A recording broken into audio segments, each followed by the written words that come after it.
Have you ever noticed how before a big event, sprinters shake out their legs and swimmers shake out their arms and shoulders, and how fighters bounce and shake out their arms and necks, or even the infamous McGregor strut, and wonder to yourself, why are they doing that?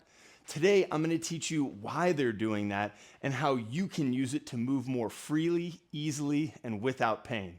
This is your introduction to loosening. Imagine the energy and anticipation you'd feel before a huge event or performance with millions of people watching, with glory, legacy, and money on the line.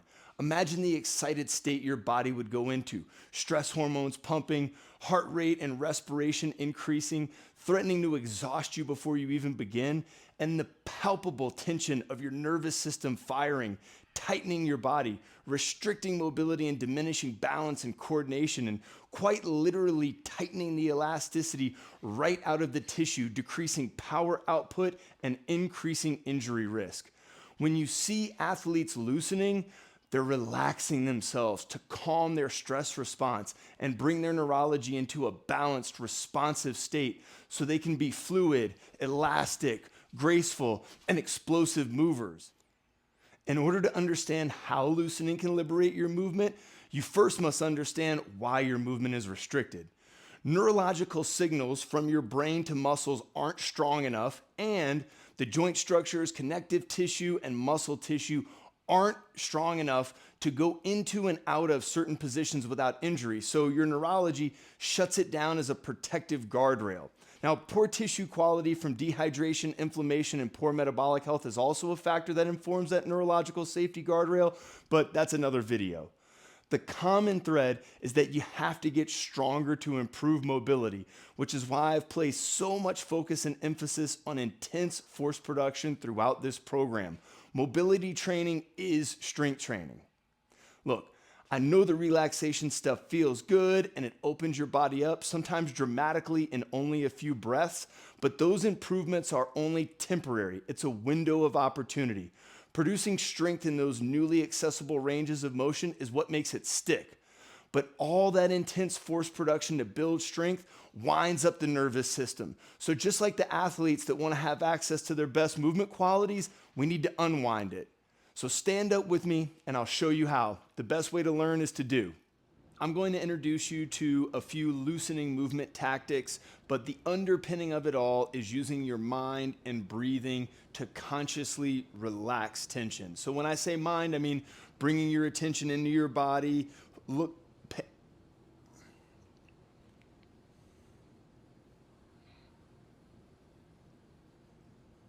There are a few movement loosening tactics I'm going to introduce you to, but the underpinning of all loosening is using the mind and breathing to relax and let go of tension. So when I say the mind, I mean bringing your attention inward to observe the quality of the body and where you're holding tension, and then using your intention and even imagination to let it go, to just consciously relax and soften the body. And if you can't feel it, then imagination really is an awesome tool. Imagine your body letting go of the tension. Using visualization, I imagine that, tension is melting off of me like liquid, creating a snowball effect that drips off my hand. That kind of stuff can be really useful, and eventually the wires will connect. And then the other one is breathing. So just going into your deep diaphragmatic nasal breathing, that circular breathing, that stimulates the parasympathetic nervous system, the part of your autonomic nervous system that stimulates relaxation. So the tactics are easy. Just do them with me. We're just going to bounce, because rhythmic bouncing, just in the same way that you would soothe a baby, deep into our primal brain relaxes us. So the attention's on the body in tension, and then we're just bouncing and breathing and letting it out with that full release exhale. Other rhythmic movement is swaying. I call this the Zen swing. And then rotational movement. As you know, we're rotational beings, and the body loves rotation.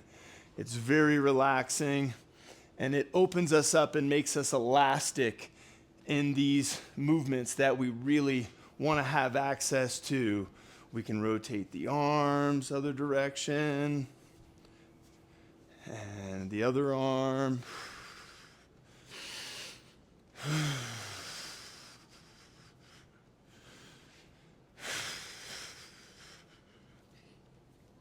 And then, of course, my favorite, shaking, just jiggling the tissue out, shaking the tension right out of it. So, if we start with the hands are easy to control. So just relax the fingers, shake the hand, and just create a ripple effect, a wave up the forearm, up the bicep and tricep, into the shoulder. That wave, that ripple effect moves into the chest, using the intention and imagination to relax it.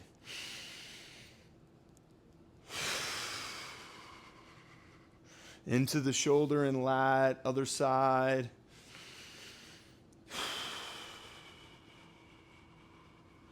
Let's get the legs. Bounce it out, bounce it out. Okay, so those are some fundamentals, really simple concepts, but it's important that you use the focus of the mind. Now, before we go, I just want to tell you some great places to integrate loosening movement into your daily routine. So the first place that it makes the most sense is after your mobility practice to unwind the nervous system like we talked about. We've done all that intense force production. Let's bring it down. Second time that I really like to use loosening is before mobility practice, especially if you're doing it in the afternoon, after you've maybe been sitting for long periods of time, or you've taken on the psychological and physical stress of the day with work and everything else going on. Good opportunity to unwind the nervous system and bring it into a state that's more open and receptive before you start your practice. The third place that I really love to use it is actually a black belt tip that strength athletes use, and that's between sets of strength training exercises to help the nervous system recover from the intense force production of explosive or strength lifting. So in the same way that your energy systems need to recover between sets of conditioning work, your nervous system needs to recover between strength training sets. So if you do some loosening work, between sets, you will actually recover more quickly, and so your performance will be more consistent, better performance from the first set to the last set of your workout. It will also help you recover between workouts. Look, you'll never see me sitting still between strength training sets. I'm either shuffling weight around or getting that ready for the next set, or I'm doing loosening movement to recover.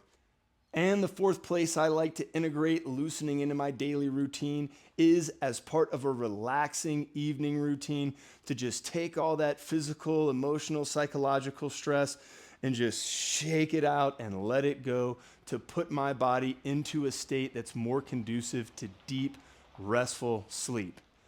So that's a great introduction to loosening. Start using it in your daily routine, and we'll start to thread it into our daily mobility practice. Looking forward to practicing with you.